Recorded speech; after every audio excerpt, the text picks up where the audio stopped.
The Frenchie Paradox, why Episode 7 was a calculated masterstroke. Frenchie is not dead. While the rest of the world is mourning the heart of the team, they've completely missed the biological sleight of hand hidden in Episode 7's final moments. You saw a sacrifice, I saw a transformation. You saw a corpse, I saw a cocoon. Because in this universe, if you die in a room saturated with V1 stabilized radiation, you don't stay in the ground. You evolve. Serge didn't just save Kimiko, he accidentally became the most dangerous super slayer in history. The series finale, Blood and Bone, was just rigged in favor of the boys. Let's get into the science of the resurrection. Chapter 1, The Resurrection Theory, the V1 Cocoon. To understand why Frenchie's coming back, we have to look at the chemistry of the V1 strain. Sister Sage confirmed this iteration grants biological immortality, but it requires a catalyst. Frenchie was trapped in a pressurized zinc-lined chamber designed to supercharge soup cells with stabilized radiation. This is key. In every established rule of the boys, Compound V reacts most violently to physical trauma. As Frenchie's heart was slowing from his wounds, his lungs were inhaling a high-density concentration of V1 stabilized particles. His body wasn't failing, it was being overwritten at a molecular level. This wasn't a death trap, it was a biological cocoon. When he wakes up in the finale, his DNA will have fused with the radiation meant for Kimiko. He won't just be alive, he'll likely be the first human to host the Soldier Boy depowering ability naturally. He didn't die, he just hit the restart button on his own biology, becoming the first human super hybrid designed specifically to kill Homelander. Chapter 2, The Scientific Savior. Frenchie has always been the brain, bridging the gap between human weakness and super divinity. While Butcher relies on brute force and Huey relies on luck, Frenchie relies on molecular biology. By stepping into that chamber, he performed a scientific savior play that outmaneuvered Vought's entire R&D department. He recognized that brute force, lasers, flight, and super strength is a losing game against an immortal Homelander. Instead, he turned to molecular destabilization. Human brilliance is the only true equalizer in this war. Even if Frenchie remains physically incapacitated for the first half of the finale, his final act provided the team with a god-killer frequency. He proved that a man with a beaker and a vision can dismantle a god faster than a soup with a cape.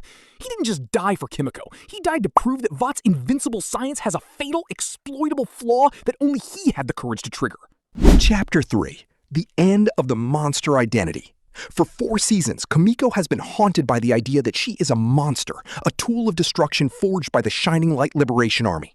She viewed the V in her blood as a curse, but Frenchie's sacrifice has completely recontextualized her power. For the first time, she wasn't given power by a villain or a scientist, she was charged by the person who loved her most. This shift is monumental for her psychology.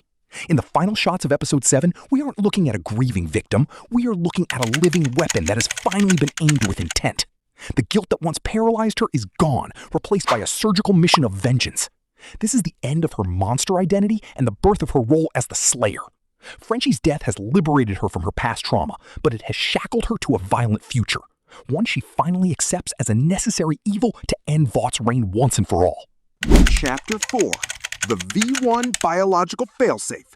Did Sister Sage allow this? As the smartest person on the planet, it's hard to believe she missed the possibility of the radiation chamber being used this way.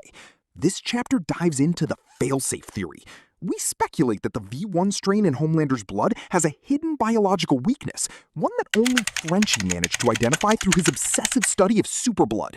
By hitting Kimiko with that specific radiation, he didn't just make her stronger, he tuned her to a frequency that acts as a kill switch for Homelander's immortality.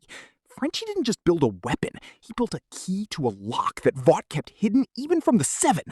The final battle in Blood and Bone won't be about who hits harder, it will be about who triggers that failsafe first.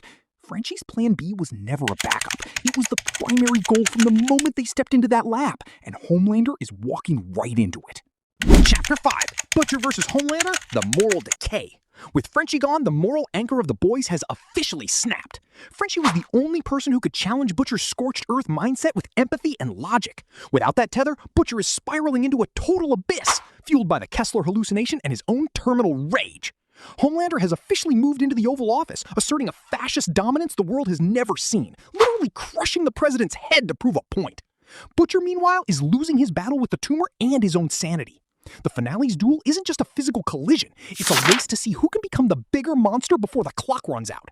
Frenchie's absence creates a moral vacuum that Huey isn't strong enough to fill, setting the stage for a finale where winning might actually mean the total destruction of the team's soul as they descend to Homelander's level of depravity. Chapter 6: The Tragedy of the Peaceful Frenchman. Let's look at the Shakespearean tragedy of Serge. He was a man of the arts, a lover of music, fine cooking, and the fragile beauty of the human spirit. He spent his entire life trying to escape his past as a cleaner and a killer. If our resurrection theory is true, the irony is devastating. To save his family, he is forced to become the very thing he spent his life trying to cure.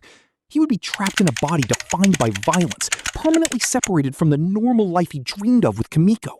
This is the tragedy of the peaceful Frenchman, a hero's journey where the reward for saving the world is the permanent loss of his own identity.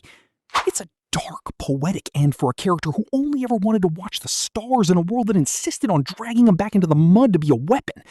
Even in victory, Serge loses the peace he fought so hard to find. Chapter 7: The Global Cure Scenario.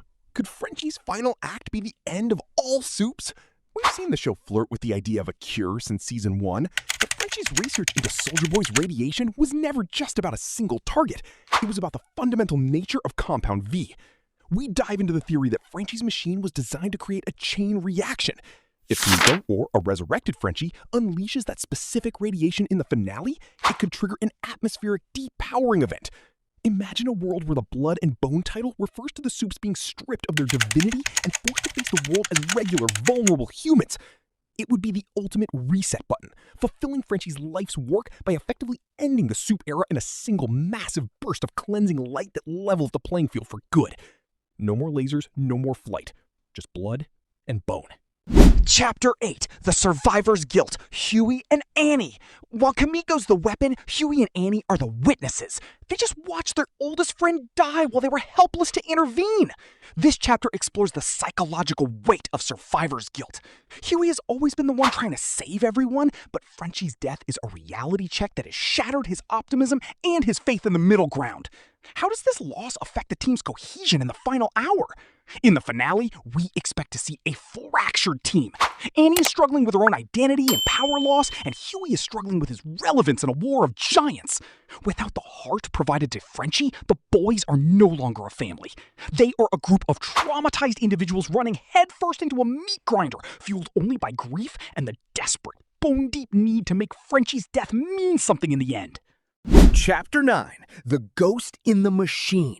In film theory, there is a concept called absence as presence. Even if Frenchie stays in the ground, he is the most important character in the finale.